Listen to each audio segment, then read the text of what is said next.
like to call the meeting to order. Check. Well, but I'm not paying attention. Are we in compliance with the open meeting law? Yes, we are. Chair Rice, Here. Vice Chair Solis, Here. Commissioner Bellis, Here. Commissioner Hodge, excused, Commissioner White, Here. Commissioner Blake, Here. Commissioner McMillan Arnold, excused, Commissioner Levine, Here. Commissioner Beck, Here. Commissioner Hodgkiss, excused, Commissioner Millman, Here. Commissioner Mooney, here, Commissioner Surface. Here. We have a quorum, thank you. Public comment during this portion of the agenda must be limited to matters on the agenda for action. If you wish to be heard, give your name for the record. The amount of discussion as well as the amount of time any single speaker is allowed may be limited. Do you have any comments from the public?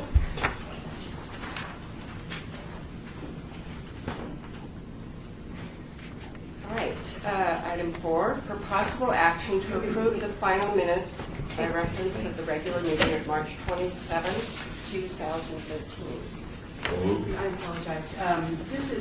We actually wanted to make a request on behalf of the National Society of the Colonial Dames of America. Sherry Crawford is here, and she wanted to introduce herself and the group during the public comment portion. I know normally that we take these at the end, but because of her schedule, I'd like to request if we could move that forward and also have public comment at the end. Great. Yeah, sure. Please. Thank you. Welcome. Thank you, Chairman Wright and esteemed Historical Preservation Commission. And a special thank you to Courtney Mooney, who has been so helpful as we have began our journey. My name is Jerry Crawford, and I am co-founder and president of the National Society of the Colonial Dames in the state of Nevada, and also a national board member. This is Kay Crockett, and she is the co-founder of the National Society of the Colonial Dames in the state of Nevada, along with me. And I have distributed a letter, a brief description of who we are as a national organization. And we were founded in 1891, and we have been a leader in historical preservation, restoration, and interpretation of historical properties throughout the United States. We also sponsor a number of scholarship programs, patriotic service, and educational projects throughout the country. And you can visit our website. It's nscda.org, and learn about us and see some of the properties that we have restored. Our purpose here today is to just introduce ourselves and tell you that we are in search of a historical property. And Courtney has been very helpful to give us some ideas of what's available. And we are hoping that the commission will work with us and that we'll have something wonderful here that we can help restore and be a part of. And would you like to say something? I'm going to say you said it. Chair? Just a quick question, if I may. Oh, please. Well, first of all, statement. See if I can say this right. It's great to have Peg Crockett to the Historic Preservation Commission for all the leadership and the things that you have set this community the directions for. I think of you as an aviation leader in this community. When did you first come to Las Vegas? 1937. And booming at a time that Las Vegas was questioning kind of its future to some degree with El Dorado. And when did you open the airport? George started dragging the original runways in 41. And I started flying in 43, so that was kind of the start of it. The history would take all meeting long. I was asking, having visited your home out in the southeast part of the valley, it's located. Where was your home located? We were between Paradise and Bermuda. Bermuda wasn't there until we bladed that and paved it. Just south of the railroad tracks, on the corner of Warm Springs. So if we were driving now, when would we go? You told me we would be driving through your living room. When you take the connector from up to the airport. So at that time, you were out in the middle of nowhere when you built that. Well, I've got pictures of just nothing but desert. Absolutely. Ask you about the project. I'm a little bit confused. Are you looking for a historic property to buy, to support, to champion? What's the goal? I'm going to let Jerry answer that. Some of our societies own their properties. Some of them have collaborative efforts with cities and states. It's really finding the right property that fits this local society. I came from California, Southern California, and I was in charge of a property that we did there that was an old adobe. And it was owned by the city, and the state had some involvement in it. And it was a very nice collaboration. So we're really open to we're at an exploration. And I think, if I may, I think what we want to do, progress is, of course, necessary, and I think that what we're trying to do is not get rid of all of the old buildings, but preserve them. And I think it depends on the building, whether we own it or whether somebody else owns it or lease it. I think, stop me if I'm wrong, but I think we're workable and amenable to working out whatever is feasible to maintain that property. And you'd like to have your office there? Not necessarily, but because we're short-staffed. We're very new. And we're new. We're operating out of So our that homes could be, right that now. could be something that evolves eventually. A lot of things could be involved. We could include a museum in it. But you're starting a new chapter here. Yes, we Well, formed our congratulations chapter. for that, thank you. Yeah, that's great. We formed it in 2008. We're the 45th state to enter the society of the Colonial Bankers. We operate under their parameters. We have our own corporation. We're operating independently of them, but We're we're federated. We operate as a federation. So we are not really a chapter. They don't dictate to us, but we operate under their umbrella. Those are honored to have you here. Thank I you. really appreciate Thank you. working very with much. me. Yeah, Thank you. Thank you for the time. Great. Can you apply? All right, item 4, the approval of the minutes. So moved. Second. Any discussion on it? All in favor? Aye. Opposed? Motion carries. Item 5, for possible action regarding Historic Preservation and Archaeology Day, Pathways to Progress bus tour costs, May 2013. Courtney? Excuse me. As we discussed at last month's meeting, the HBC and Nevada Humanities are partnering to host the Pathways to Progress bus tour and lunchtime lecture on May 11th. The costs associated with that are the tour bus for 4 hours. We got a pretty good deal on that for $400. Lunch and snacks, oddly enough, more expensive than the bus. $625 at the El Cortez for 60 participants, and speaker honorariums. Since the HPC budgeted $1,500 total for HP month activities, we are splitting the remaining cost between the speakers. We are going to be asking $20 per person for the bus tour and the lecture, which includes the tour and the lunch.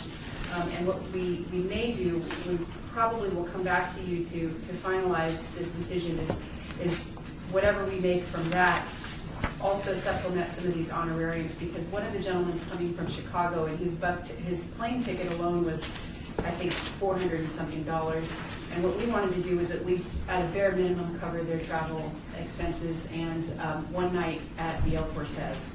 So we would be coming back to you for that, but these are the current costs for that activity right now.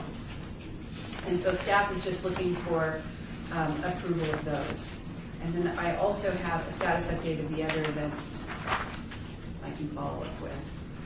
How many speakers? There are 2 speakers that are from out of town, and one of them is Peter Baruzzi, and he wrote the nomination report for the National Register designation, and he for the El Cortez, and he's going to be providing a presentation, a slideshow about the history of the El Cortez based on his research. And Jerry Stefani he collects old postcards of the Strip and Fremont Street hotels and motels, and he does a kind of a then and now presentation. He has a website as well, and so he kind of will piggyback on Peter Macy's presentation. I have a couple questions. Last meeting you mentioned there were plans to unveil the plaque. Mm-hmm. Is that going to happen? Yes, that is happening on May 9th at 4 p.m. at the El Cortez. And so the tour is 4 hours long? Is that? The tour is 3 hours, and then the lunch. We're thinking to get back to the El Cortez about noon, and we'll give people a break, maybe a half hour, start lunch at 12:30, and then the lunchtime lecture will be an hour.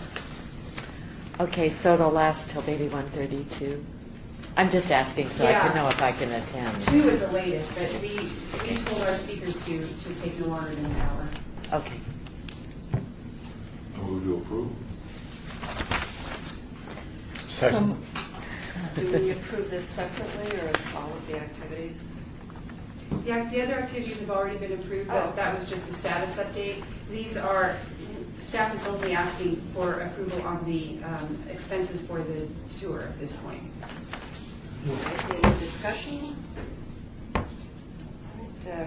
All in favor? Aye. Opposed? Motion carries.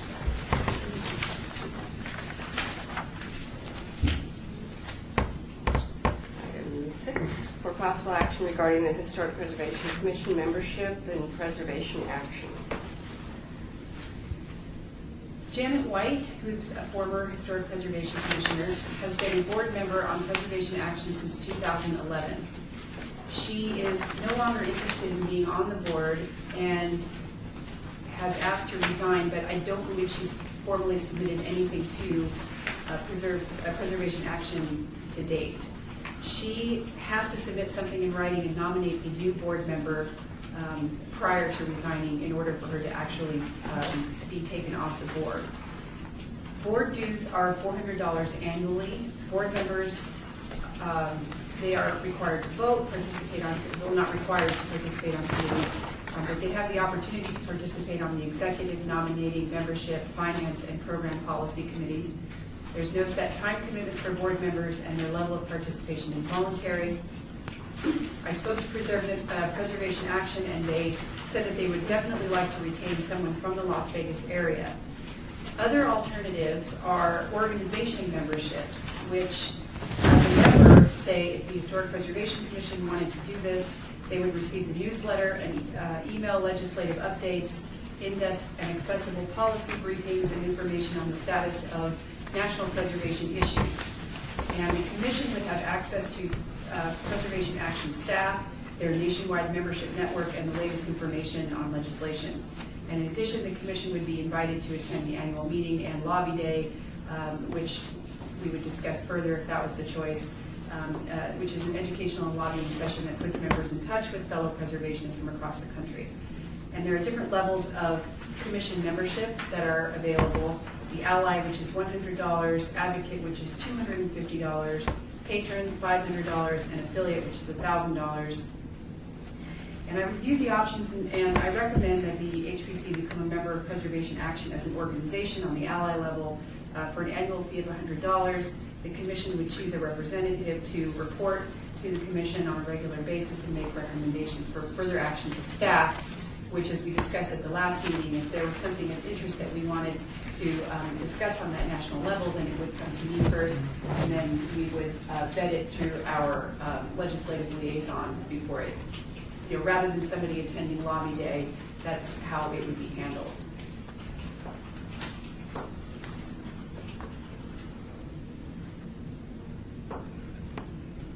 Any questions? Is there a Motion to motion? approve it. Second. I think this is a good solution. Are any of the commissioners interested in receiving the emails from Preservation Action and just deciding we could do a monthly thing, we could do maybe quarterly or as needed? I'm not sure how often, how regular. I can't recall how regular those emails come in. But hearing no one? I'll Take I'll it raise my once. hand if nobody else will raise. But would look for others to raise. Should be liaison. Should be, I'd be willing to do that. Courtney, have they been active in Southern Nevada at all, or taken on any of our causes? Not recently. I think when a couple of years ago, when I was the representative, when I was on the board, I had the executive director came and visited us, and I thought that was pretty successful. I think because there's such a large and kind of diverse board and group that you really have to be that squeaky wheel. You have to say, this is what's going on here, and you kind of have to be really involved and make yourself known. So I'm not sure that they, proactively reach out to different regions. That's why I think it's important that we have somebody, some representation on the board, and we can make ourselves known. I joined it years ago, and it's a great source of information, what's going on around the country, and out of there may be some ideas that we could implement here, or there tends to be a pretty aggressive lobby organization as well. But I love my membership. Last, I was just a member, I wasn't at this level. Jack, you want to? We have, there are two volunteers. Can we have both? I think Clay, you raised your hand. Well, but there's a difference between being a board member and being just liaison if we just have an organizational membership. Right. Right. Okay. I mean, the board member says you got to go to one of their meetings a year, and you got to go to that Washington Lobby Day. Well, you're not required, but there are certainly more responsibilities, I think, with the board membership, other than just someone who's basically reporting or summarizing some of the emails. So if we have a board member person, that they also function as the liaison if we're just a committee. And if we're just buying a committee membership, then, for us to be a $100 member, then it's just a liaison person, but they're not going to be on the board there. Right. And honestly, when I was discussing it with Preservation Action, I didn't see a real benefit to having a board member as opposed to a representative. I wasn't really convinced that there's a huge difference between the two, especially if the board member doesn't, participate on any of these special committees. So I think, and that's why I had the recommendation that I did, that it probably serves us just as well to have a liaison who is also, even though they would not be attending Lobby Day, they're also invited to participate almost on that same level. So for $100 a year, we have a liaison that is doing almost the exact same thing. So we would ask the representative or the liaison to report occasionally to the commission. Correct. And if there's something that really, if they're reading the emails and there's something that really jumps out that would impact us, then they would, get more information from Preservation Action and possibly make a request to staff. Please follow up on this with your legislative liaison. So Bob, you're volunteering? We just want one, right? Or can we have more than one? Richard Bob. We have two Richard. volunteers. I'm fine with you, Bob. Oh, okay, I'm sorry. Yeah, great. That's okay. All right. We also have Commissioner Levine. I'd honorably like to withdraw. I mean, I think we need to have somebody that's important. If nobody else is willing to do it, I'll be more than happy to step in, but I think it would be a great honor for one of the two of you. It's a great resume builder. Go ahead, John. Yeah. Okay. Yeah. I'll humbly not resign. Not withdraw. And if at any time you feel that this is too much, you just let me know and we'll put it to the board again. I'm sorry, did we So vote? we didn't vote. So the motion was to approve and appoint Commissioner Levine? That was my motion, yes. Okay. And the liaison level. Yeah. Is there a Although second? Mr. Weissman and lobbying, Congress and all that would be fun too. Is there a second? Second. We don't need Oh. No, okay. There's no further discussion. All in favor? Aye. Opposed? Motion carries. Does Items. your staff service, Chairman, did you hear we don't need seconds We don't need seconds on, on motions? is that new? No, we don't. No, we don't. That is correct. Is No, that we a- don't. Is that a Robert's rule? New, we've been doing seconds for Why do we 20 have- years. Why do we not need this now? So Robert amended the rules. No. We haven't adopted, have we adopted Roberts as part of our board rules and regs? No, I Oh. don't. And I'd have to look at our bylaws again, but I'm not remembering that we removed the second requirement from the bylaws, but let me check. Yeah, we may, I just don't remember it. But they said it was not memorizing. I'm sorry, this is one of the few things I've memorized. I'm still on the 49th chapter. Keep doing it until we find out. All right, so let's see. Where is it? Meeting, there we are. Do it. Let's see.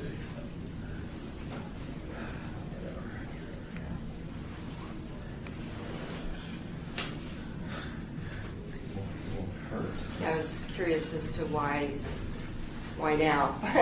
Yeah, no, there's. When we haven't, We you know. have to take a look at the last revision of the bylaws. There is no, if you look at the boards and commissions in the city of Las Vegas, if there's a second required, the second, it's in the bylaws itself. Here, there is no bylaw requirement. It's, let's see.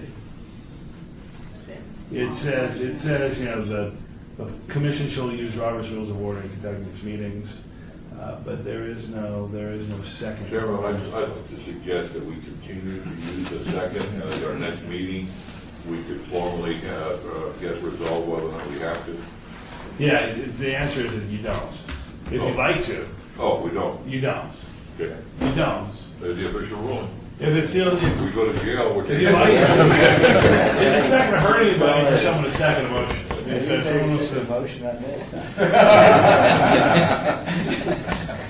But yeah, no, I have, that's, let's see, I've been board president for 4 or 5 years now, and this is the first time that we've heard of this, so. But what I'll do with Courtney is just go, to explain it to you, we'll get the old bylaws, because I'm pretty sure that it was stricken out of between the last set and the newest version. And we'll just verify that, and I'll let you know. Did we vote, by the way? Yeah, Nick, oh, I Yes, thought we you're all set. stopped in the middle to discuss whether we needed a second. Well, We'll get there. yeah. You get me something to do, so All right, item 7, for possible action regarding amending the allowable costs included in the Historic Preservation Centennial Legacy Grant application to allow for bricks and mortar grants for historic properties. The HPC requested information including bricks and mortar grants to provide property owners and organizations for rehabilitation of designated historic properties to private property owners and organizations for rehabilitation of designated historic properties as an allowable cost for small grants awarded through the HPC Centennial Legacy application.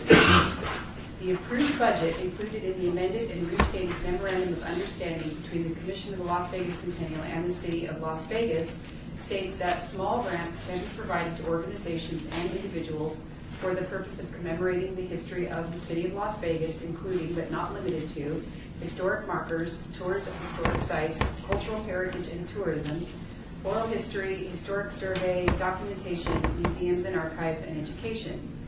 The current HPC Centennial Legacy Grant application does not allow bricks and mortar projects. There are other grants that the city provides that do allow this type of work. The RDA provides funding to private property owners through the visual improvement and quick start programs. The VIP program requires the owner to grant and convey to the RDA a non-exclusive facade easement deed and building maintenance agreement. That agreement is recorded with the Clark County Recorder and at completion of the improvements for a period of 5 years. The Quick Start program requires the owner to agree to a restricted covenant for 5 years to ensure that the building and its improvements are not demolished by the current or new property owner. And both programs require 100% matching cash contribution to the program funds. I also did a search of other cities who allow bricks and mortar grant applications.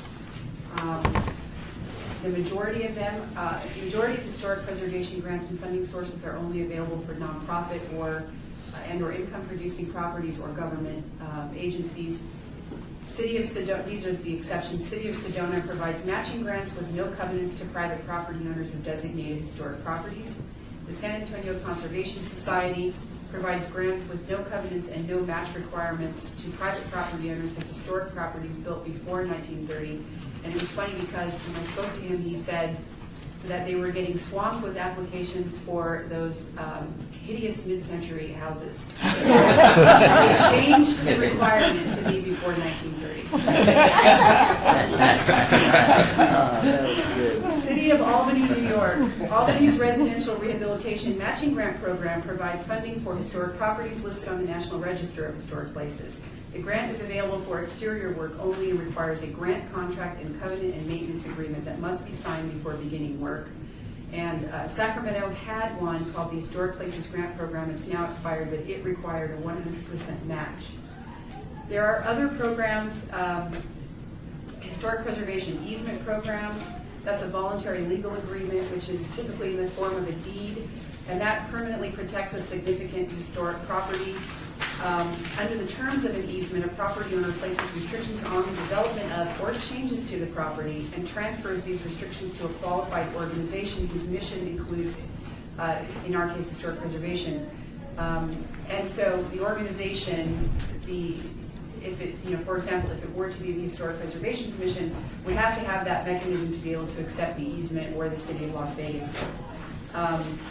And I'm sure that our resident attorney would be able to expand on that.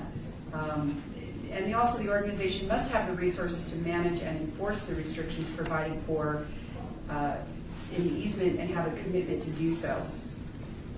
So after reviewing all of this, staff recommends that the MOU between if the commission wants to include bricks and mortar grants, that the MOU between the Las Vegas Commission for the Centennial and the Historic Preservation Commission be amended in order to include that language, and also that there be a 100% matching requirement and a 5-year covenant and maintenance agreement. And that would include that type of agreement would include site visits, from staff to go out after the project was complete, make sure everything was, done according to the agreement with the Historic Preservation Commission. Courtney, is there any proposal that brought this to the table, that somebody's coming to us saying, I'd like to put, I'd like to do this? No, not specifically. It was information requested by Chair Wright. Okay. Sharon? Yes. Courtney, will you refresh my memory I'm on the analysis, second paragraph. What's the dollar definition of small branch? Is it 5,000? It was 5,000. It was 5,000. Drop down to the next one, which is allowable costs, and a couple of questions there. One of the things we've got in our agenda today is to comment on the historic resource survey and inventory. That's part of our responsibility to do that. But with documentaries, somebody would come in and ask us for $3,000 to produce a documentary on the history of aviation in Las Vegas, or somebody wants to publish a book. When we give that money, are we in fact endorsing that document or that book as factual, as opposed to like the number 7, the historic resource survey? That we're endorsing to a great degree because we're commenting on it in advance of its publication. So the question is, with documentaries or lectures, I mean, do we have anything that we would be able to say that while we would give them money, what do they say on television, that we don't endorse it, or we don't, those are the comments strictly of the author, or?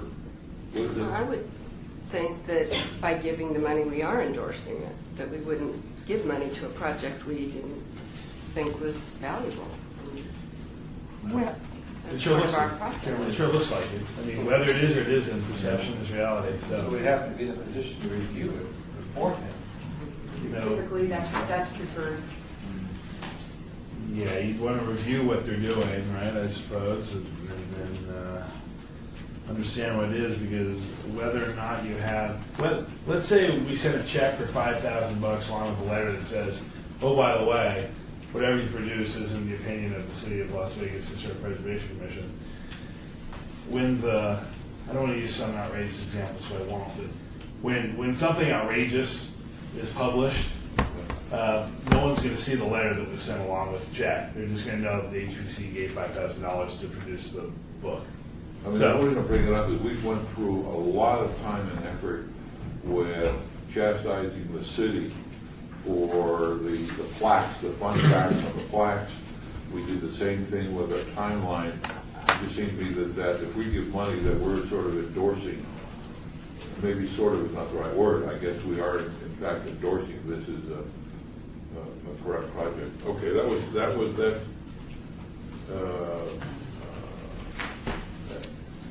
But I guess then I go down to 8, and I was clear all the way up to 8. But then are we going to endorse every lecture? If we give somebody some money to give a lecture on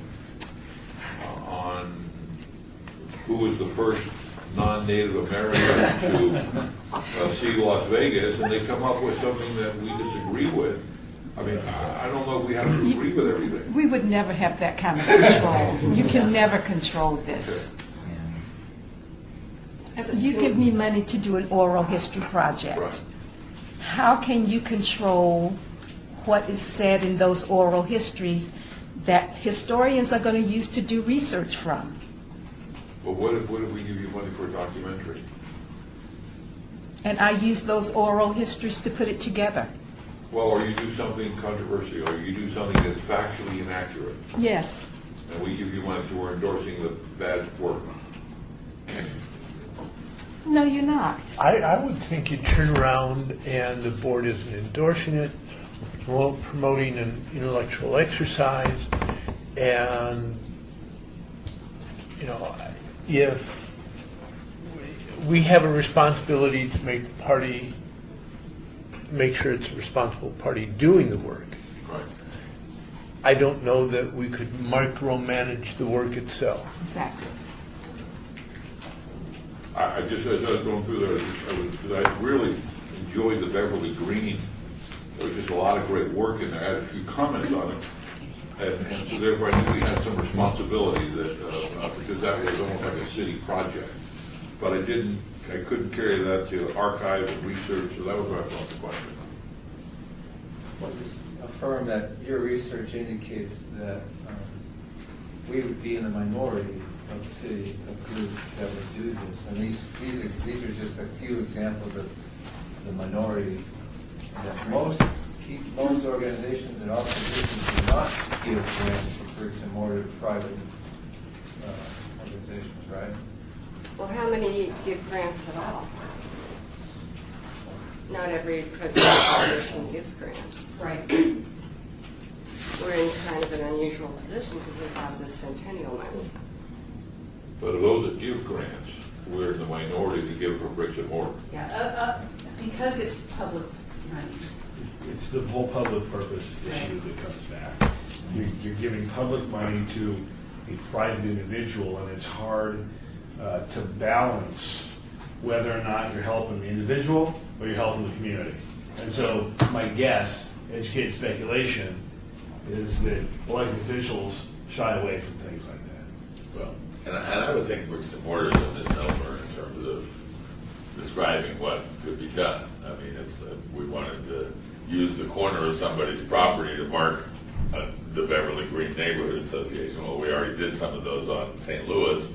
Welcome to the historic Beverly Green Neighborhood. There are monument signs there that were done with other grant money through the city in past years. But there could be markers for individual smaller groups of homes. Okay, that somebody wanted to designate a corner to say, this block is. Well, and that's already, markers, historical markers and any kind of interpretation is already allowed through here. So But we're talking about somebody to replace their windows in a building that's, Right. In Giants Park. That's a bricks and mortar.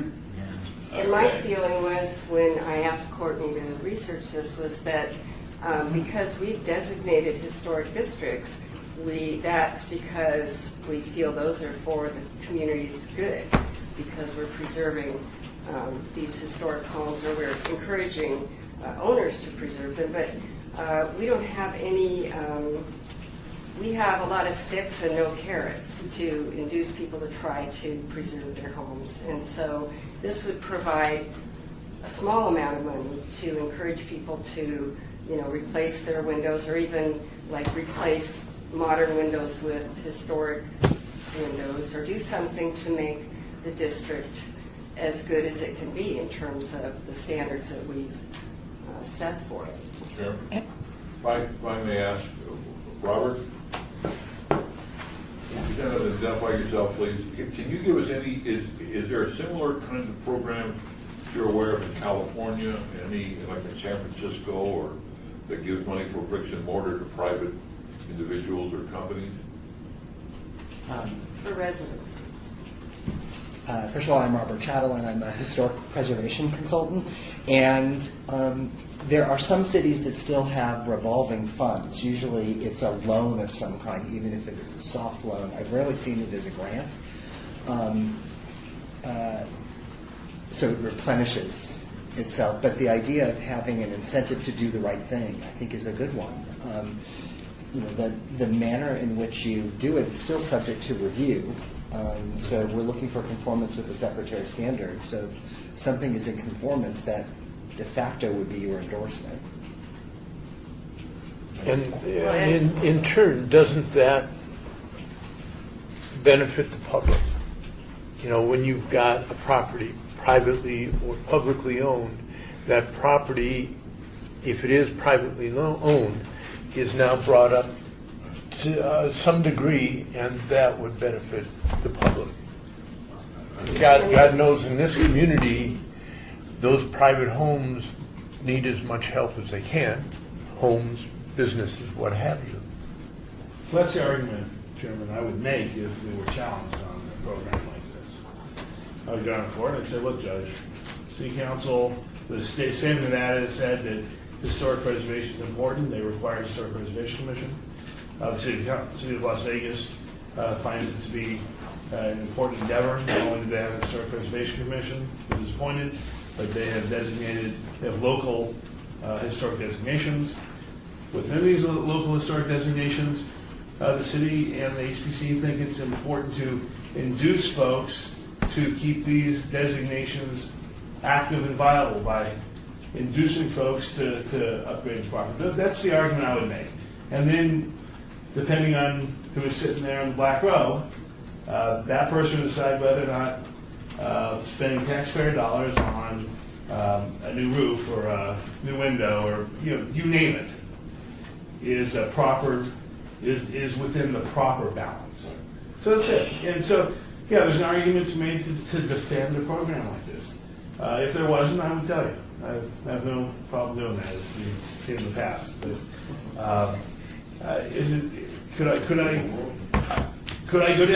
go across the street to the courthouse and make a straight face argument that would not embarrass myself to defend the program? Sure. I'd like to make a motion to approve. Second. Any other discussion? How much are we talking, like, of the 5,000 totally out of the 75,000?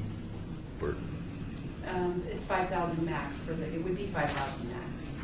For any individual project. Right. And that would be, then you'd have to match that.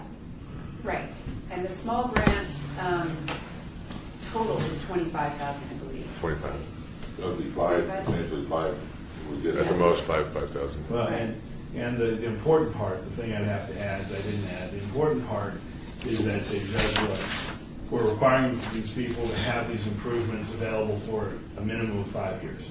And so that's the proof. Well, that's one of the ways we prove that it's helpful for the community at large when they drive through and they can see the neighborhood. So, but that covenant restriction is very important for the defensibility of the program. Another safeguard we can have, the city of Sedona does this on a reimbursement basis. So you apply for your project, that has to be approved, and then you actually do the project, and then it gets examined, and the city has the right to not give you the money if you didn't do it right. So we can have multiple safeguards in there to make sure that money is spent properly. My only concern is that you're looking at, 5 grants of 5,000, and I can see a situation where we can have 25 people applying, 30 people applying. Then we're in the position of having to rank those, and I just have concerns about how that process would seem fair to the people, the applicants. I'd suggest the way to make it fair is to follow that of the Commission on Cultural Affairs. And that is, it's done publicly. You bring all the applicants before you, they make their pitch. You talk about them, and they want $5,000 and wind up that we're only going to give $2,000. But it's a very public and open process.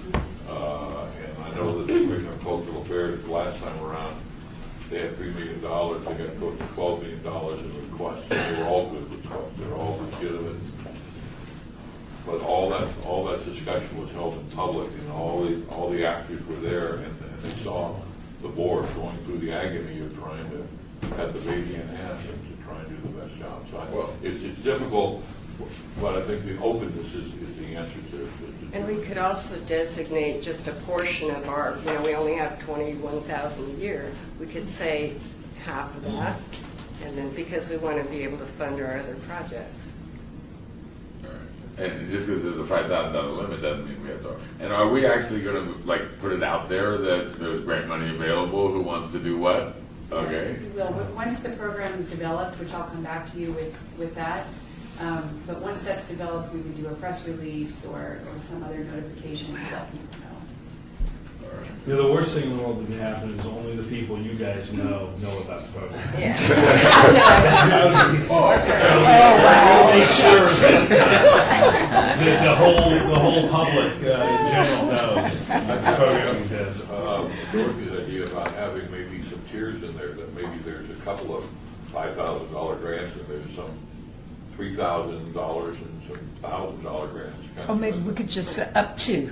Is that something, Courtney, that you would be able to make some further recommendations if we can just approve in general, in the concept, and then you can come back to us with kind of refinements? Yes, I would come back to you with a recommendation for a program which would include how it would be implemented and the follow-up for it and amounts and then how it's going to go through the process of amending the MOU once we've decided on the program. So what we can vote on today is just approving the concept but that doesn't put it in place. Right. All right, I'm in favor of that, but I do want to see what restrictions, what limitations, what amounts. Well, before we put a bunch of time into creating a program for you, we need to know that a majority of you wanted the program to exist. So do we have a... We have a motion, we have a second. Okay. Well, All in favor? Oh, I'm Is the sorry, money- David. Is the money renewable, or once that pot is done, it's gone? Annually. We got a It's an annual amount? Well, It would be once part we of spent our- the $75,000, then we go back to the, If they give us money, I think they're So fine. as funds are available. That's when it comes to the license plates. Yes. Move to- Okay. All in favor? Aye. Opposed? Motion carries.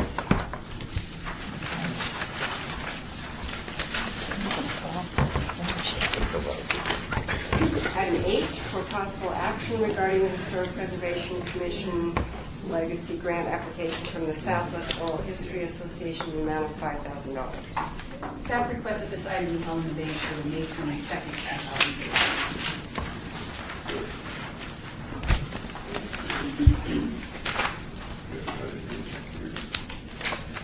Item 9, for possible action regarding the Historic Preservation Commission. We need to have a motion on that. We do need a motion on the abeyance. All right, is there a motion? All in favor? Aye. Opposed? Motion carries.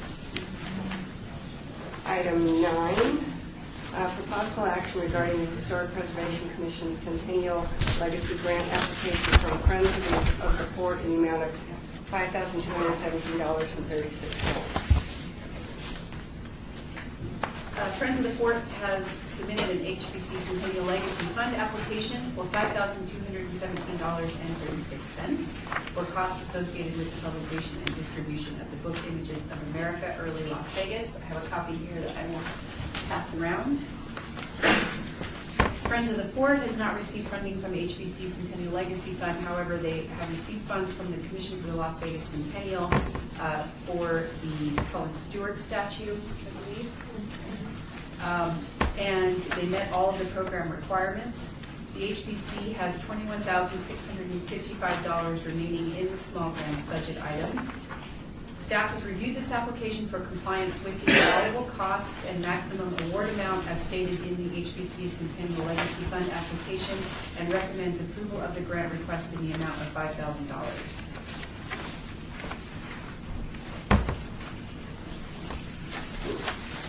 All Is right, that available? Go ahead. I saw in the book that there's copies of that going to go to every school. Madam Chair, may I speak to this? Yes, what I have gotten the numbers for is 350 copies, which would go to all the elementary, middle, and high schools. And that would go to the library. Excuse me. Oh, Dr. Linda Miller. All right, go ahead. And that's a number that I came up with the social studies department schools. So this is, as far as needs assessment, this is an area that's not covered. And there's only 4 or 5 books, on early Las Vegas. So this focuses on the early part from 1855 to 1835. So the book has already been published, which I didn't realize when I saw this. And I'm not sure exactly what the 5,000 covers. I mean, it didn't cost that much to print them. Well, this is through the discounted price for Arcadia and also the copyrights that we had to put in to making the book. And who are you paying for the copyright? Well, the Friends of Fort paid UNLV Special Collections and the Nevada State Museum. And so Arcadia's given us a 53% discount on the cost of the books. I'm still confused on the copyright issue. Who Uh, holds the copyright? Oh, it's for the photos. The photo. Yeah. Okay, so Oh, it pays the copyright. Right. To use the or somebody else's copyright. Yes, and that was normally they give charge $100 per photo for a commercial use book, and both UNLV and the State Museum reduced it to $10 for us. So everything's on a very reduced This level. is available for sale at the fort now? or- Yes, at the Old Fort and the State Museum. And we just had a Teacher Institute 10 days ago on this, and the teachers have said, this needs to be in every fourth grade class, so that's why we're, trying to put a book in every school. And it has, as far as review, it has been reviewed extensively. Bob Nyland, Carson City, Mark Hall Patton here, different aspects. Dina Sater at the Lost City Museum, the gal at the Boulder Dam Hotel. Because there's a lot of information covered in here. It's very difficult for me, Mr. Chairman. I think all those people have done you a great disservice. I know the amount of work that you put in here, but those folks, your editors, did you a great disservice. It is filled with mistakes, and I'm very apprehensive about this going into the school. I think that the Fort, the Friends of the Fort came up with the money to publish this, and it concerns me about those folks who we all come to trust, Bob Nyland and Mark Hall Patton and yourself. But there's significant factual errors in here that, well, it deals with specific one, it deals with a school that identifies this photograph as being taken in May of 1905.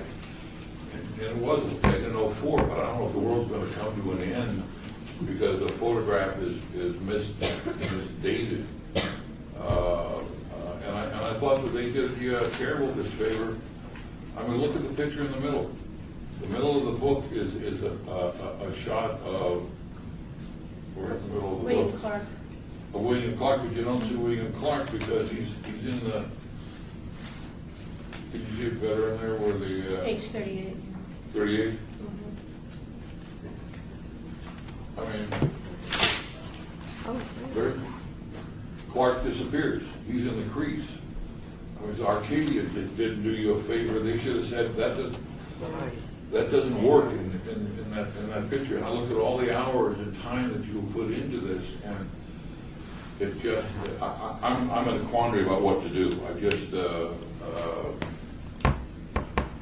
mean, your reputation is far better than this book, and I don't want your reputation to be besmirched by, I mean, I have 5 pages of and that's kind of stuff that I just know about, and there's stuff I don't know about that I don't know. I don't know what to do. The project is just such a great project.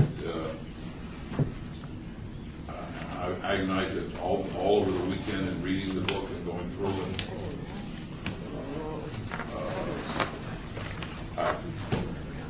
I just didn't come up with an answer other than you've done all the right things. You had all those right people look at the book and correct it. You have people taking a passenger plane ride in Las Vegas. The date's that's not the right date. Of course, these are things, I got from UNLV, how the pictures were dated. That's right. Yeah, I know you to make these sit there and make and make stuff up. And, they did go through it very carefully, so, I trusted their That's right. comments. Those are the people that I would send my book off to have them look at it.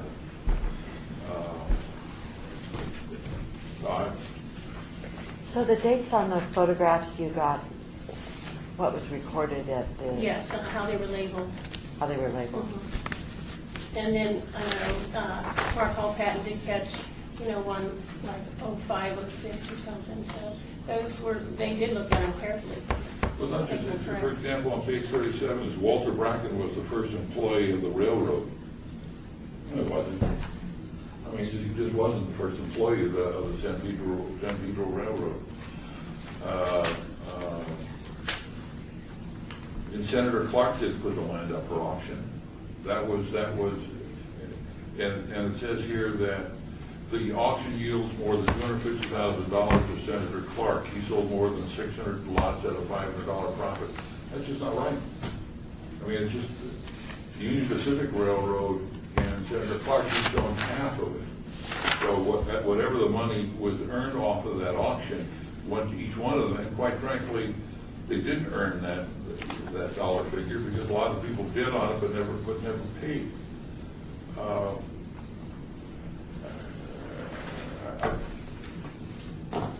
And the first hotel in Las Vegas wasn't Hotel Las Vegas. It was Last Hotel. That was. I mean, there's just stuff in here that bothers me that maybe doesn't bother other folks. I mean, maybe I just tend to be the curmudgeon. I think this kind of speaks to what you brought up earlier, Bob, in that we don't have any way of evaluating this project because it's finished. And I think that's kind of a bad precedent for us to pay for something when it's already done and we don't have any way to.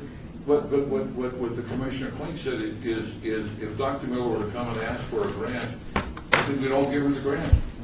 And we would give her the grant to go do that. So it's not. But as I understand, what's being asked for is publication money here, and after evaluation, if it's not correct, then we shouldn't support the publication of it. I did apply for this like in July, and then you suspended your grant thing, so I was trying to do it prior to publication. Right. You follow all the rules. I mean, everything from applying for the grant to having people read and check the facts. I mean, these are experts in their field at these different places. Right. Where else are you going to go to? What are we being asked to do specifically? To help purchase books that goes into the schools.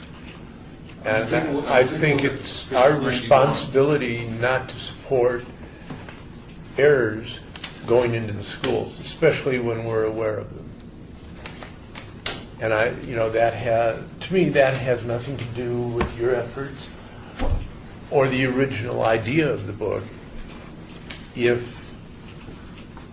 However it happened, if there is, and more than just one or two, we shouldn't support the distribution of erroneous material. So can we support something different? Can we support editing the book? Well, Arcadia doesn't do reprints or revise. They'll do but you have to understand, sometimes I was getting a little particular. There's one picture labeled 1924 Mount Charleston. In the background, you see automobiles from the 50s and 60s. That's not going to make a big deal to a student. I mean, they're not going to. But cumulatively, if they're. Yes, I understand her problem. I know how sometimes things are mislabeled in special collections in the museum. And unless you are adamant, I mean, it's there. Someone gives you a collection, it's labeled, and you accept those labels. Sometimes the person in the picture is identified incorrectly. And as historians gain more and more knowledge, we can tell the photograph archivist that this is incorrect. There's a perfect example in this book. And one of them is a photograph taken by a famous Salt Lake City photographer, C.W. Savage. And he came here in Las Vegas in 1905, took a photograph of, quote, some Native Americans down by the Las Vegas Creek. Well, it turns out, years later, historians put together, it's really a Hispanic family with a great deal of detail. But I think probably at Special Collections, it may still have that same title, which is what you use, not knowing that. So it's only people like you who can do something about the errors in those kind of collections. But how can we help Dr. Miller? Well, that's also the Friends of the Fort that kicked in the money in front. So, And I guess that's why I'd like to know specifically, again, what are we being asked to approve? The research, the document's been done as far as I can see. The copyrights and It's the reimbursement. Right. It's reimbursement of the Right. money that has been spent. It appears from the application that it's 5,200 and something has been spent, and you're being asked to reimburse up to that amount. Is that just for the books that are going to the school district, or is that for the whole run of books? No. The, it's 1,600 for the copyrights and. I know, I can read, no, I read the thing, I'm just not clear if that money is for the books that are going to the school district or for the entire run. 350 books, and they get a 50% discount from the $22 retail price. now, how many books are going to I'm school? still not clear. All of them, Oh, all 350. I'm going to, Yeah. it's all the 350 are going to 5217 schools. is related to the 350 books. But the Right. books you're selling in the gift shops, and so that's, They're selling for $21.99, but they're giving us a 53% discount on the book, Arcadia. none of this money, the 52 that you're at, would be applied to the recovering the cost of the money you're selling in the gift shop? No, that has nothing to do That's with enough. this. The book is, the amount is straight from Arcadia at a reduced price. 350 books, 53% off the cost that you would buy it at the store. well, let me ask a question a slightly different way. How many books were published? I have no idea. Okay. But the only money that this group is, you're asking for this group, is not to cover the cost of publishing the book. No. Arcadia did that. Okay. See, I didn't have any, So we're say- buying books for the school district. That's correct. Okay. 350 books only at a 53% reduction from the market price. Gotcha. I guess, Bob, would you cite Wikipedia as a source for a story? No. No. Isn't this somewhat the same?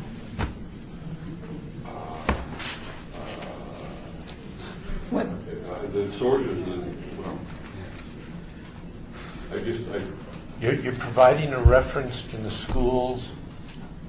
That reference should be as correct, studied, right as absolutely possible. It's one thing to misquote or mislabel something if you don't know it's wrong. But if you know it's wrong, you can't do that. And I had 12 different people in various backgrounds looking at it, and this is what they've come up with. well, that's why I say, they did you really a disservice, because some of them just jump out at you, some of them just are, and that's why I started looking at it with a fine tooth comb, but, yeah. Normally, I'm one of the ones who does this for the commission. I haven't read it yet, so I have to say I haven't read it.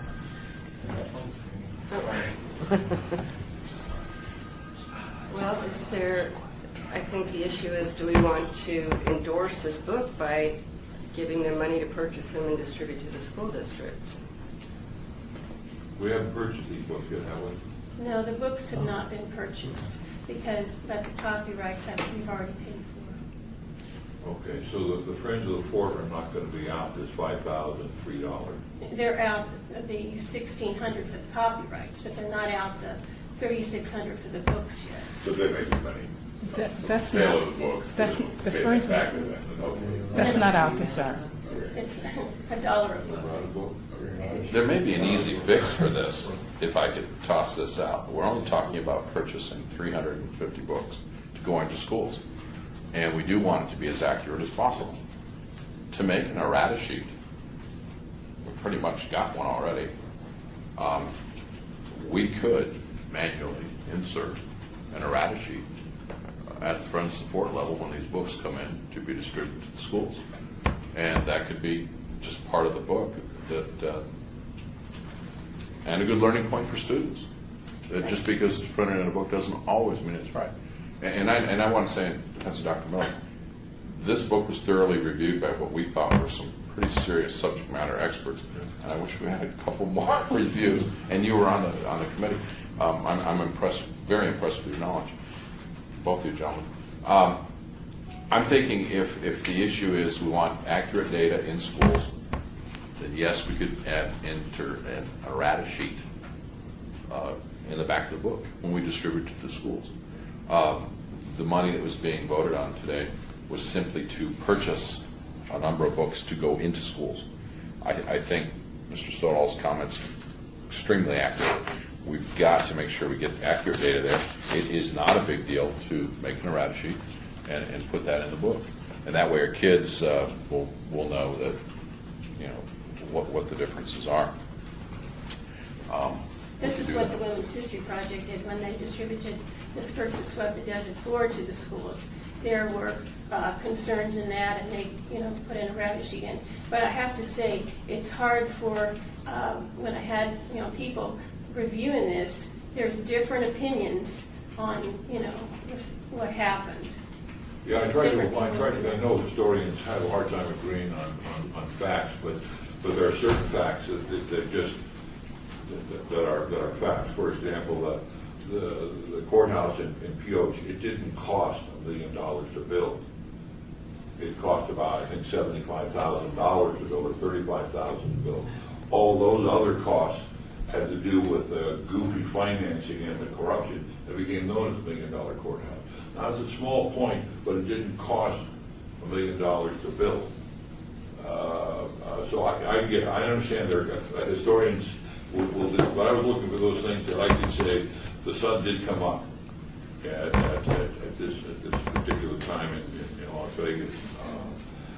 That would be an option. I think another option would be to pick up the cost, because I feel that the Friends of the Fort should be out. So I could support a motion to pay for the copyright, the out-of-pocket costs that the Friends did.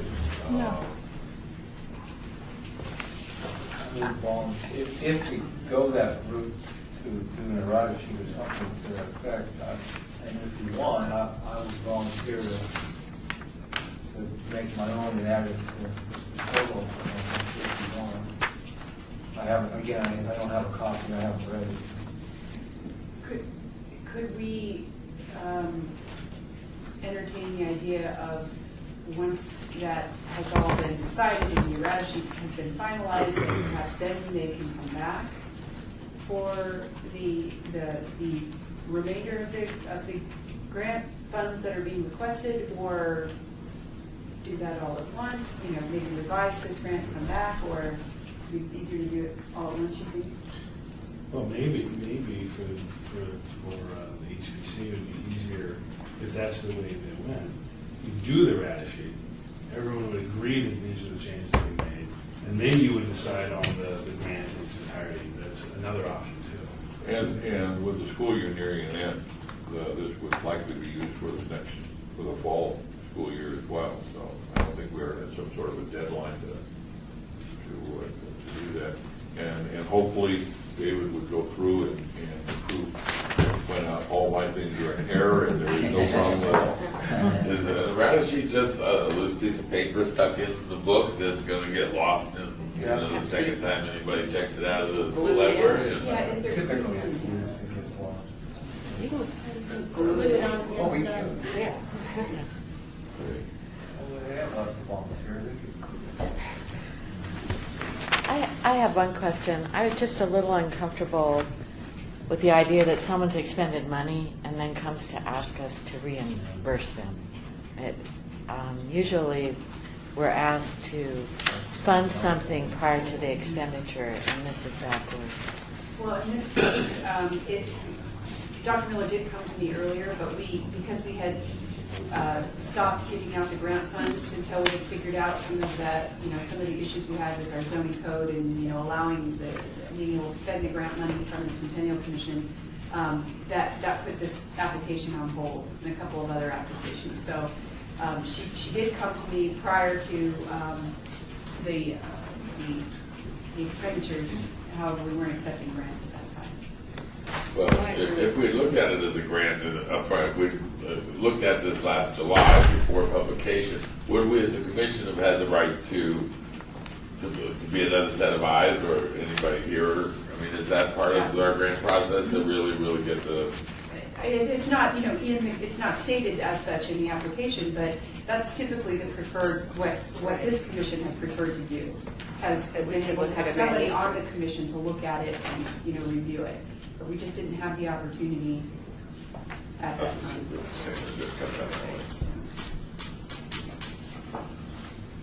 But I think an errata sheet is a good idea if we, what we can do is start working together on that and then come back with that with just a revised or resubmitted application and for approval once that's been figured out, if that's what the commission would like to do. Friends of the Fort has volunteered to do the manual labor on that and do that. I think it's a great group and a great offer. I'd make the motion that that's what we do. We have a small committee that reviews it and circulates the comments. I would hope that other members of the commission would also look at it. Again, I've got about 2 areas that I have some knowledge in, and those are the kind of areas that I have here. But there's a whole bunch. I mean, this is from up to 1935, and it starts in the late 1800s. So it covers a lot of area, a lot of different expertise. So I would hope everybody take a look at it. So my motion would be that we would, do we need 30 days? Is that, David, could you review it in 30 days? That at our next meeting, we bring this matter up. Is there a process where we can circulate those things in advance and the comments be sent to you? Or how would we do that? How would we create the sheet? I think I would suggest that you guys, if you work directly with Friends of the Fort, and then just give me the final approved sheet by May 8th, I believe would be the deadline. I mean, do we have, David and I have a meeting, do we have to post that? Well, I think you would just be, you would be looking at it independently and submitting comments to Dr. Miller. Okay. So then holding it in advance, and while they work with her. Correct. So that we simply hold in advance? Okay. I would like to also recommend when we do reconsider that we only fund the purchase of the books for distribution, because I'm not sure why we would fund the other portion of it, since that's already been completed and it's. Well, I was told we had to pay the things ahead of time, and then this would be in the reimbursement kind of thing. So it's already been approved? No, I think understood. The issue with this particular application is that we weren't accepting applications for a long time. And so in a normal situation, she would have given us the application before these costs were incurred. They would be approved. In the meantime, she would pay them, and then we would reimburse. But because this was held up because of our internal situation, the costs were already incurred, and so she's asking for reimbursement. There is no language in the grant that prohibits that type of request, but it is, because of this application, that we will probably make some changes to the grant in the future so that, the costs have to be approved before they are spent. Well, I want to hold this in advance until our next meeting. Second. All in favor? Oh. He's saying. All in favor? All in favor? Aye. Opposed? Motion carries. Unfortunately, I will not be able to be at your next meeting. I'll be in Europe. Oh, good trip. Thanks.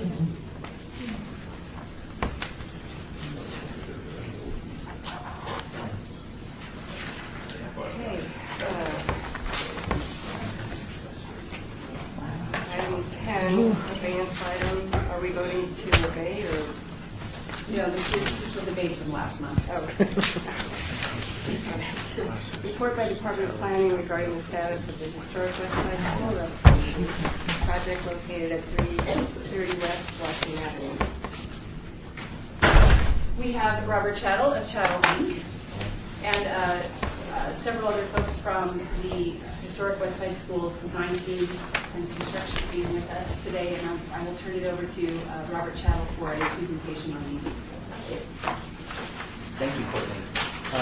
I'm Robert Chattel, and I am the Historic Preservation Consultant, and with my associate, Marissa Mosier, who's the project manager, we're working with KME Architects on the next phase of work at the West Side School beyond the master plan that was previously approved.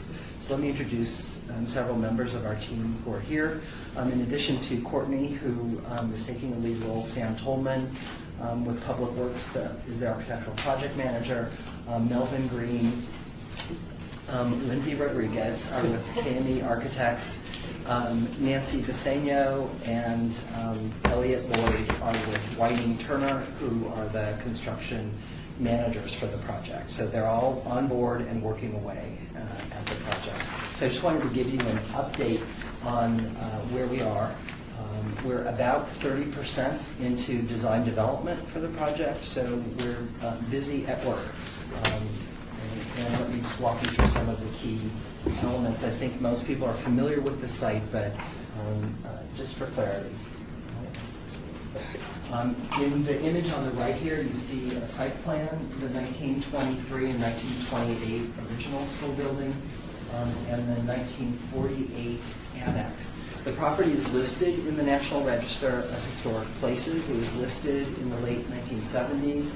The 1948 annex was explicitly excluded from the National Register nomination. So one of the efforts that we're involved in now is to take the steps to formally amend the National Register nomination to include the 1948 annex and expand the period of significance to include 1923 to 1967, which is when the school closed. So the whole period of its use is our approach. Let's go to the next slide. One of the things we've done also is increase the level of information that we have. There's a lot of historic photographs, or rather very few historic photographs, but we didn't have them in the highest resolution. And now, working with the Clark County School District and their archivist, we've received higher resolution images, and they're particularly useful. So in the 1923 building, though most people, at least I at least, would think that those blind arches would have been windows at one time. They never, of course, were windows as shown in the photographs, but looking in particular at the doorway, we've identified that the side lights and the transom are original, the door leafs are alterations. So we've included in the design for the project replacement doors that would exactly match these photographs, and the restoration of the existing material that's all original in this instance. On the 1948 annex, we're working even today with a team of conservators who are over there today, taking paint samples and examining the tile panels that are from the late 70s, early 1980s. There are 5 tile panels, 2 on the flanking wings adjacent to the recessed entrance, and then in the recessed entrance there are 3 panels. We're looking at what it will take to remove and relocate them, because our goal is to remove, as you'll see coming up in the slides, all of the infill of the windows that has occurred over time, and replace in kind the missing steel sash windows in this particular building. What we're noticing, though, are that these 2 panels may have been a blind window, like the 1923 building, and we're doing some more investigation, and if that's the case, we would leave those 2 panels in place. We are thinking about the prospect of removing, and this is where the breezeway entrance went into the courtyard, so it's kind of critical that we remove at least that tile panel, to create a garden element that might have tile panels on either side. So they would be relocated. And again, today, they're looking at the feasibility of removing those tile panels. So this is the west elevation, which now has all of these windows blocked in with concrete blocks similar to the original block. And a key element of this project is to open up those windows back to the street. We're studying a variety of options in terms of the glass, whether it's an insulated glazed unit or laminated glass. But the proposal is for steel sash windows that will match the 4 remaining extant windows that face the courtyard. There are 4 windows that are the original type. I just want to point out that among the things we're currently studying, there are these bump outs, a very odd sort of detail, which I think is coming really from ranch-style, ranch home elements that were added to the composition to make it a bit more picturesque and a little less linear to break up the mass. Each of them has a chimney stack, which we're deep into the investigation of to figure out what these rooms were used for. We think it's likely, though, along D Street here, we might leave the concrete block in place. That room most likely will be some kind of utility or storage closet. It's not going to be a functional space. It's a small, I don't know, maybe 10 by 10 room there. And we're trying to figure out if we can get the air conditioning intake or exhaust using the chimney or the other penthouses that are there, that are part of the attic ventilation. Again, some better images. We had some of these images before, but they're very low resolution. And what we're able to see, confirming some of the physical evidence, is that there's a small 1960 era addition to the 1948 annex. You can tell that the roof material is slightly different. That part of the building is failing. There's differential settlement. There's a steel beam and tie rods holding it together right now. And our plan is to reconstruct that corner of the building as an open porch. We can't document who designed it or what it was used for. We thought it would be best used as a covered area to provide some relief from the sun in that area. So this is our approach to that particular area.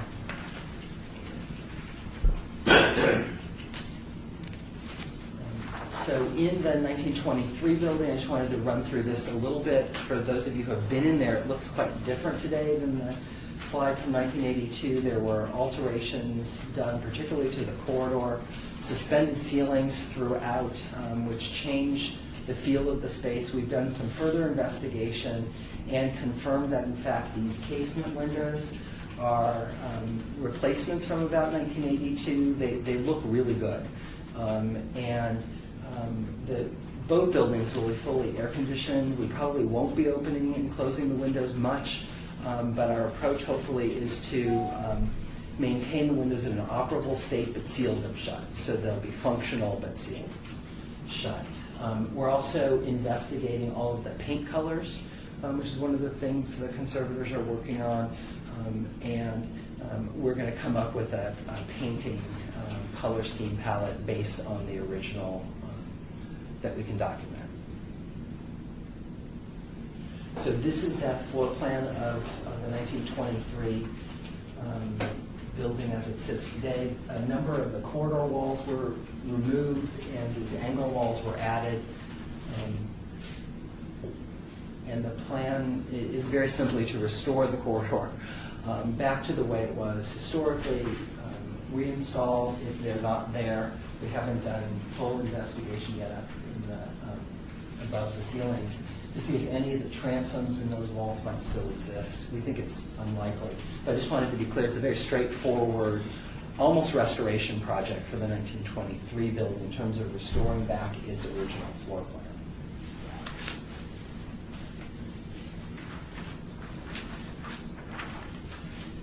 And just for today, covering some of the site planning that's been going on.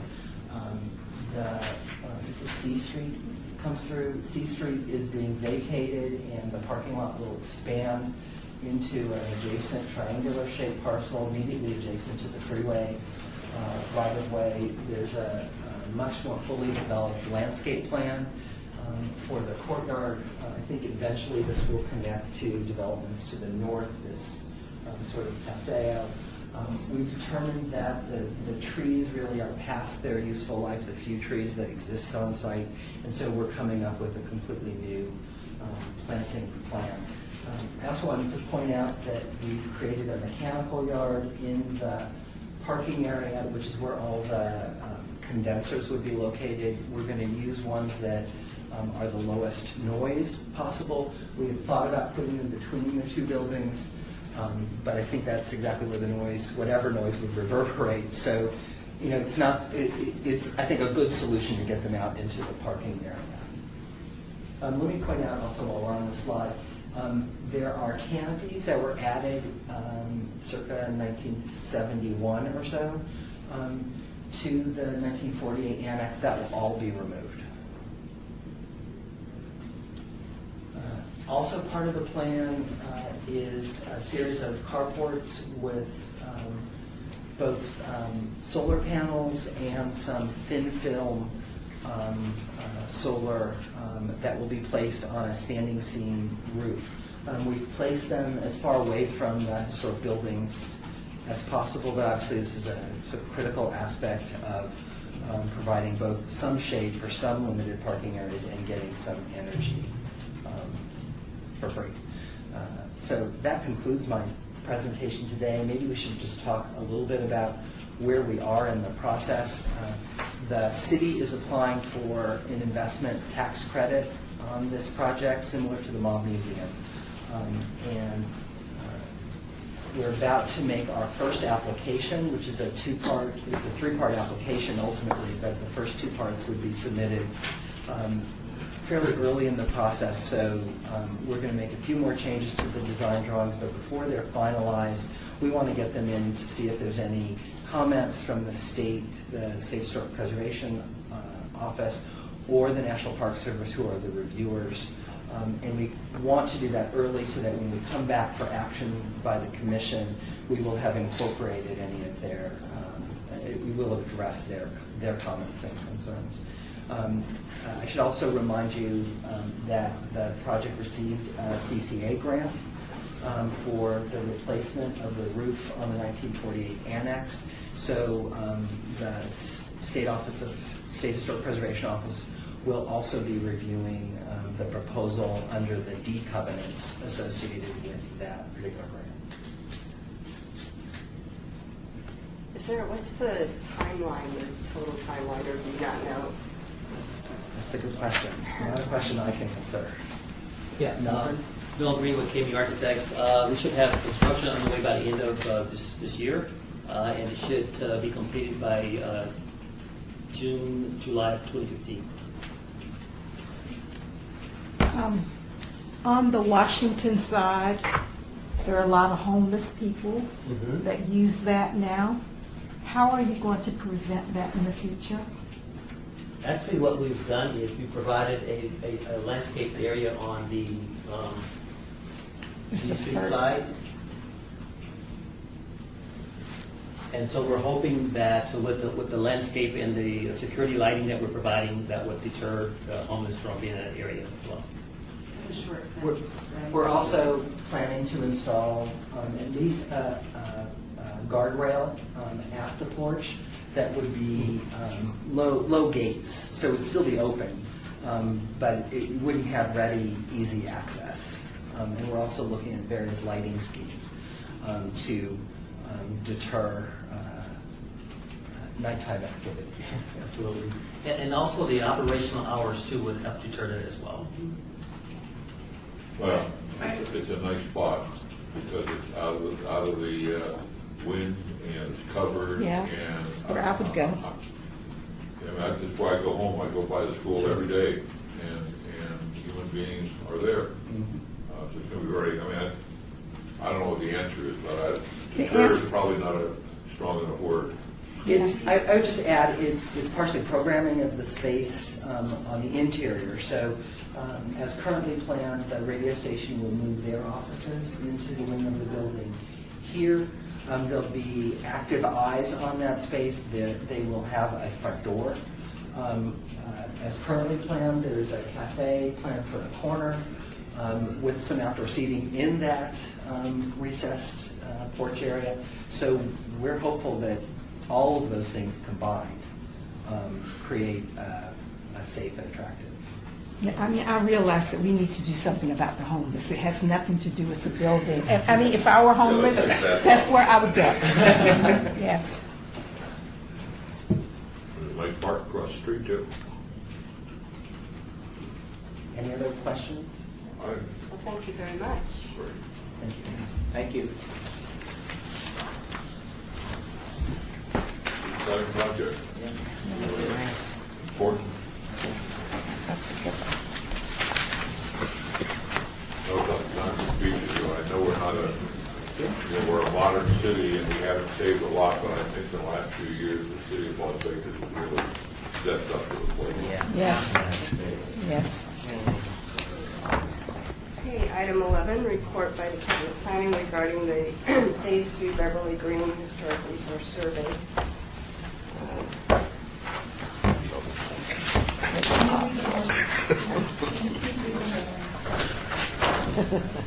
Regarding the Phase 3 Beverly Green Historic Resource Survey and Inventory for the area generally bound by East St. Louis Avenue, Santa Rosa Drive, East Sahara Avenue, and South 6th Street on the northwest, south, and east respectively. Multiple APNs, multiple zoning designations.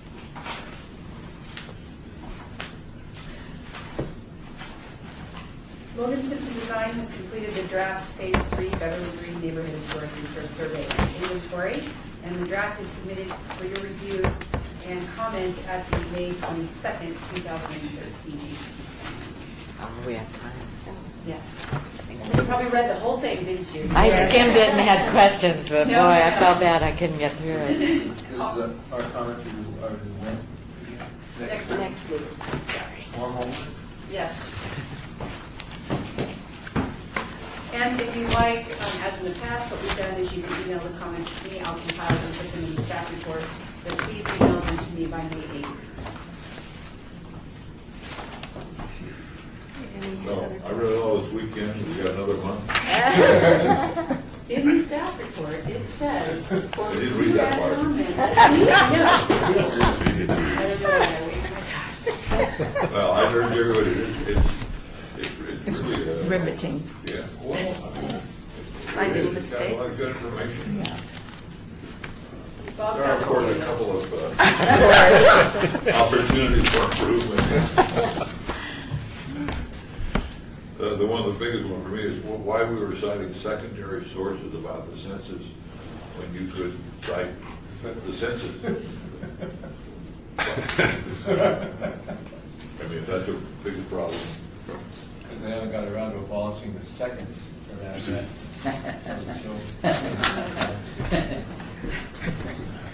Terrible. That was terrible. It was bad. It was bad. And they missed it. You had to be here earlier to get that. Any other discussion?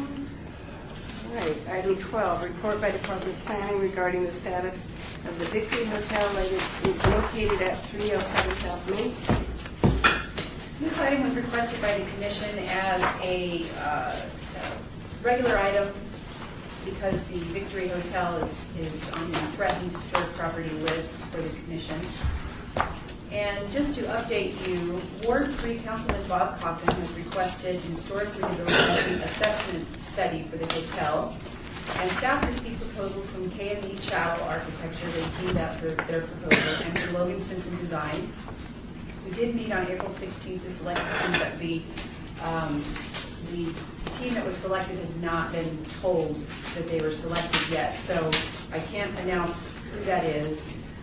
But what they will be doing is providing a cost-benefit analysis for moving the building, as well as keeping it at its current location. They will also prioritize significant architectural elements to prepare for moving the building if necessary. The Springs Preserve and the Clark County Museum have expressed interest in accepting the building. I would correct that additional information will be provided at the April 24th meeting, which is today. And I was hoping to be able to tell you who we had selected, but I'm not able to tell you that yet. And the owners of the building are, The owners of the building they're on a regular, they communicate regularly with Councilman Coffin.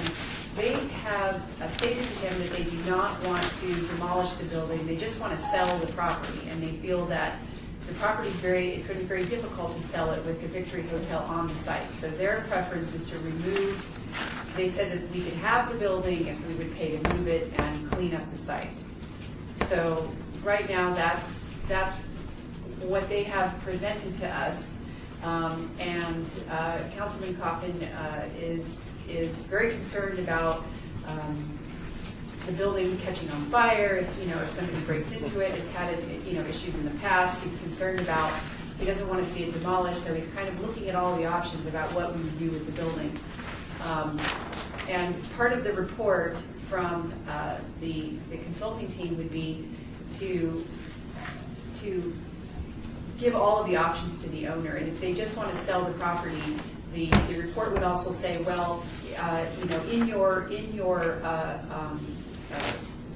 whoever you decide to sell the property to, or however you market the site, you could say, you could redevelop the site with the building on it with these options, and using the tax credits, or for instance, building behind the Victory Hotel and using the Victory as a lobby or a restaurant or lounge or something connected to Citizen or whatever. So these are some of the ideas that they're going to give to the property owners that they could possibly include in their language when they're going to sell the property. But ultimately, they don't want to operate a hotel. They don't want to operate a bar. They just want a clean site. they'd like the city taxpayers to pick their cost down. Is this something that the Danes might be interested That's in? what I kept thinking. I agree. it's too ironic. Discussed it with them. It's out of their price range. Okay. Yeah. So is there already a buyer? No, I believe the site was listed, the entire block or something was listed, or that property, the next property for $7 million, I think. But I don't have those figures. And it includes the Victory, there's a little one-story liquor store right next to that. There's some one-story hotel buildings that were built in the 40s behind the Victory, and then there is a hostel on the adjacent site, and that's that's vacant as well. All of it's vacant except for I believe they're going to reopen the liquor store, right? Yes, there is an application that has been approved for that. Is there a sense of when was the delay naming that this report will be done by? Is that within the RFP, a certain deadline? We didn't give them a deadline because that was part of the process of seeing who we would choose. And we were given 4 to 5 months. I think we're going to narrow down that scope a little bit. Some of the work that was kind of like the ad alternate, the additional stuff that they throw in, was a little bit more than what we had really envisioned. So we might even be able to get it down closer to 3 months. Will their assessment include a budget for the costs of the site cleanup and the move, and including the rehab of the building once it's moved? Correct. And that, of course, would be very kind of general, that they'll do as close as they can for a rehab assessment.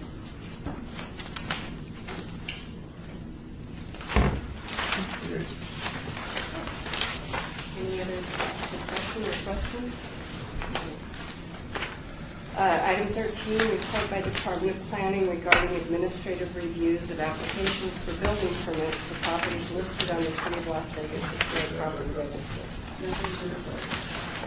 Item 14, report by Department of Planning regarding the Historic Preservation Commission Centennial Legacy Budget.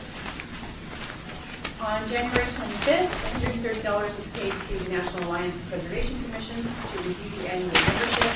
And on January 31st, $80.72 was paid to the City of Las Vegas Public Affairs Office, Art and Design, for printing costs for the Berkeley Square Historic District pictures.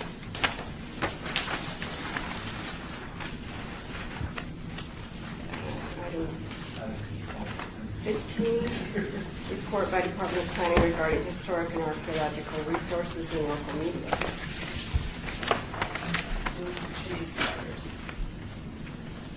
I've just got to say I enjoyed the article on the Mob Museum.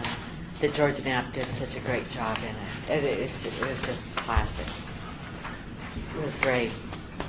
Great piece of writing. It was wonderful.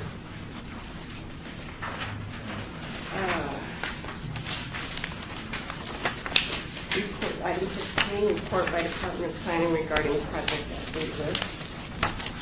The historic El Cortez Hotel and Casino, we ordered the National Register plaque, and that should be installed by May 6th in time for the unveiling, hopefully, figures. The markers and exhibits are installed at Boyland Park, and they look great, so I encourage everyone to go out and take a look at those. One of the major differences is that they're all next to the sidewalk, so it's easier to spot. We saw a lot of people looking at them at the last event. Is there ever going to be an event for us planned, or we talked about that? I sent an email out, I think, last week about the tour for to go out to see the Adobe. Oh. We go out. But we It's go a out for any reminder. time. I mean, is it open now? The park? Yeah. Yeah, no, it's open. Yeah, I mean the markers are installed. It's they have their regular park hours. Okay. I will resend the email about the Adobe.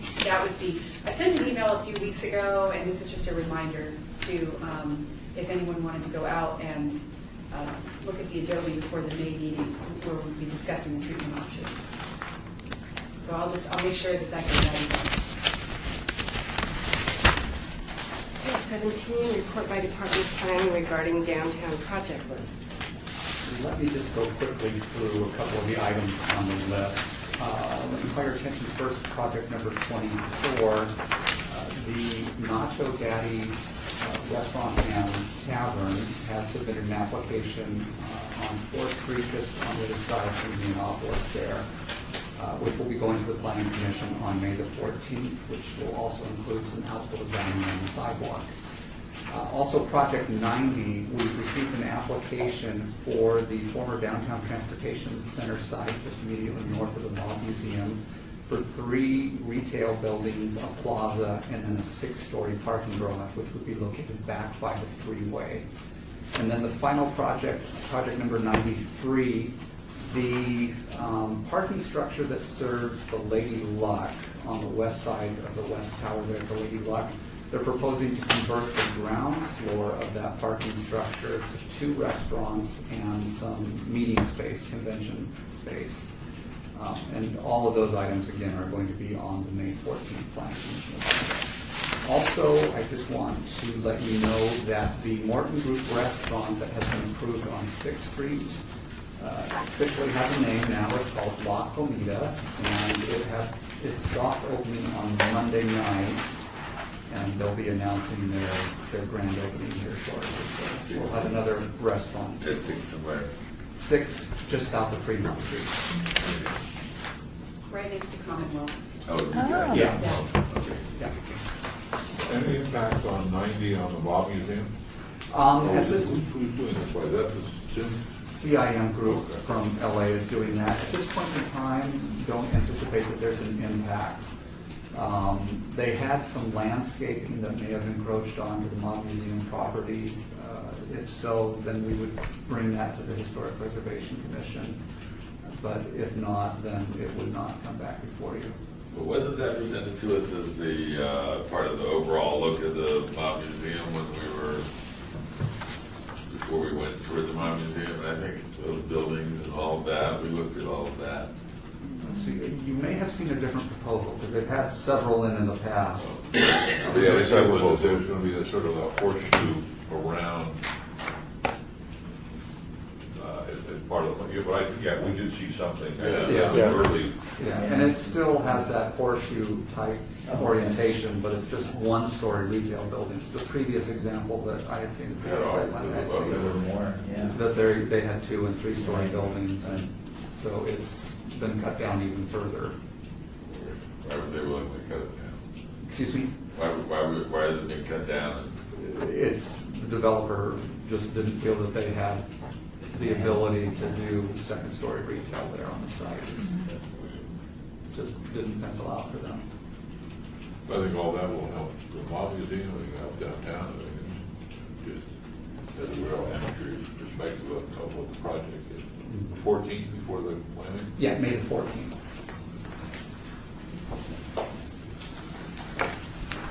Any other discussion?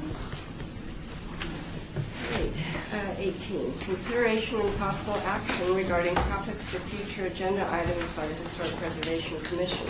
Comments made during this portion of the agenda by individual commission members shall refer solely to proposals for future agenda items, and any discussion shall be limited to whether or not any such proposed items are within the purview of the commission and/or whether such proposed items shall be placed on a future agenda. No discussion regarding the substance of any such proposed topic shall occur, and no other action shall be taken regarding the proposal.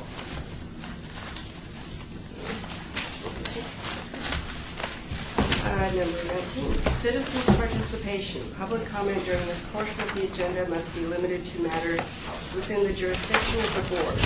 No subject may be acted upon by the board unless that subject is on the agenda and is scheduled for action. If you wish to be heard, give your name for the record. The amount of discussion on any single subject, as well as the amount of time any single speaker is allowed, may be limited. I'm Jack Levine, for the record. When the bus tour and all that is on Saturday, May 11th, there's a group coming up for it from Palm Springs ModCom, which is the group that puts on Palm Springs Modern Week. And they're coming up, they're going on the tour, they're going to be at the El Cortez, we're holding a cocktail party for them at my house on May 10th from 6 to 8 o'clock. And if any of you would like to join us for the cocktail party, you're welcome. How many of the group? Thank you. About 15, right? How many on the bus? We have 56 seats, but I think we have 46 available for tickets. So 15, so now we're down to 30. We better get one of the tickets No, available. that includes, they told me 7 to 15, so I reserved, we did some pre-reservations for some, I guess. So actually, I'm sorry, my numbers are all messed up because I can't remember.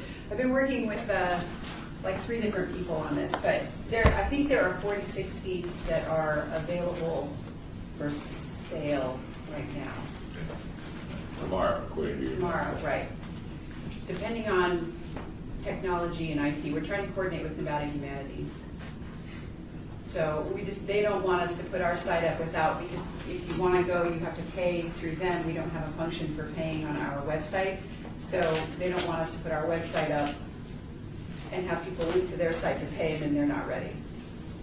So they're going to be ready tomorrow? Yeah, that's the way So it we is. need to go on, if we want to go on the bus, so we need to just go on there tomorrow morning? I'll send you an email. Okay, Yeah, great. yeah, I'll let you guys know exactly, right when it's live, and in fact, if I have an opportunity, I'm gonna send everybody an email, you guys, like a couple hours in advance. And then, after that, then I have to send it out to the public at least by Thursday afternoon before I go home. But nonetheless, we're having a cocktail party at my house. Right. The night before, But Friday you don't night, have to get 6 tickets to for 10, it. 6 to 8, and you all invited to join us.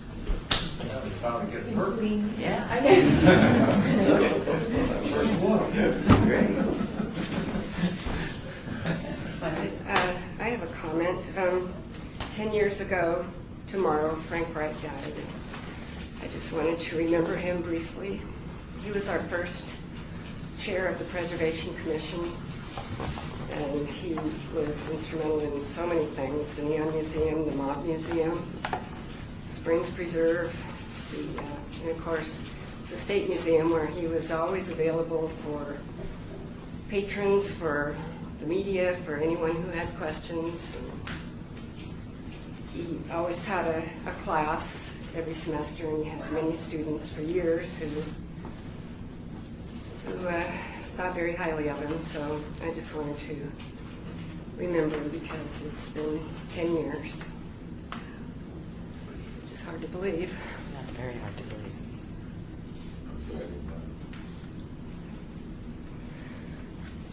Right, I guess motion for, no, we don't move for I'll second that. adjournment. All right.